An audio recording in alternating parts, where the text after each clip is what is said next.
কেমন করে ঘুমাও তুমি, কেমন করে ঘুমাও তুমি, ফজর করে কাজা, এমন তো হতে পারে। জোহর জানাজা এমন তো হতে পারে। জোহর জানাজা, কথা বলেন ঠিক কিনা? মুসলিম হয় না জন্ম নিলে, মুসলিম হয় না জন্ম নিলে মুসলমানের ঘরে, কাফির মুমিন তফাত হয় নামাজের উপরে। এ জীবনে সালাত যেন, এ জীবনে নামাজ যেন হয় না কবু কাজা, এমন তো হতে পারে। জোহর জানাজা এমন তো হতে পারে। জোহর জানাজা, কথা বলেন ঠিক না? আরো জোরে বলেন ঠিক না? এ বন্ধুরে শুধু তাই নয়, বেনামাজির লাশ কবরেতে রাখবে রে যখন, মাটির চাপে পাঁজরের হাড় ভাঙবে রে তখন। বিষাক্ত ওই সাপের সবল, বিষাক্ত ওই সাপের সবল, বেনামাজির সাজা এমন তো হতে পারে।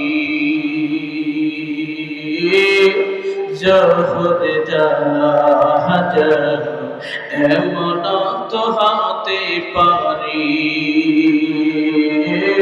জোহর জানাজা কেমন করে ঘুমাও মানুষ, কেমন করে ঘুমাও মানুষ, ফজর করে কাজা, এমন তো হতে পারে। জোহর জানাজা এমন তো হতে পারে। জোহর জানাজা এমন তো হতে পারে।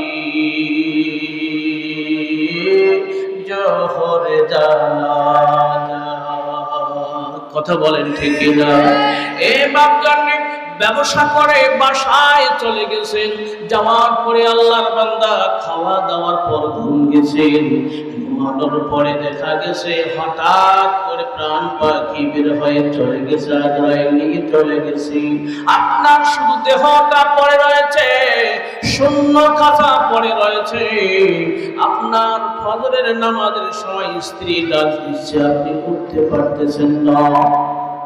এ বাজান, আপনি যখন লড়াচড়া করতে পারতেছেন না, স্ত্রী বারবার ধাক্কা দেয় গায়ের মধ্যে, পুরো শরীর লড়তেছে। স্ত্রীর মনের মধ্যে একটা কল্পনা জেগেছে, কেন পুরা শরীর আমার স্বামীর লড়ে। ওই সময় আল্লাহর বান্দি একটু সাইড হয়ে যাবে।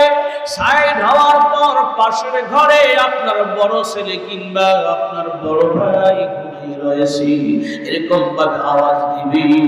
উচ্চারিত আওয়াজ দেওয়ার কারণে আপনার বড় ভাই, আপনার এরকম ভাবে বড় ছেলে ঘর থেকে বের হয়ে চলে আসবে। আসার পরে ডাক দিয়ে বলবে, আম্মু কি হয়েছে বলো। বলবে, দেখো তোমার বাবা কেন লড়াচড়া করে না, তোমার বাবার শ্বাস প্রশ্বাস নাই, কেন তোমার বাবা শ্বাস প্রশ্বাস কেন জানি নেয় না। আল্লাহর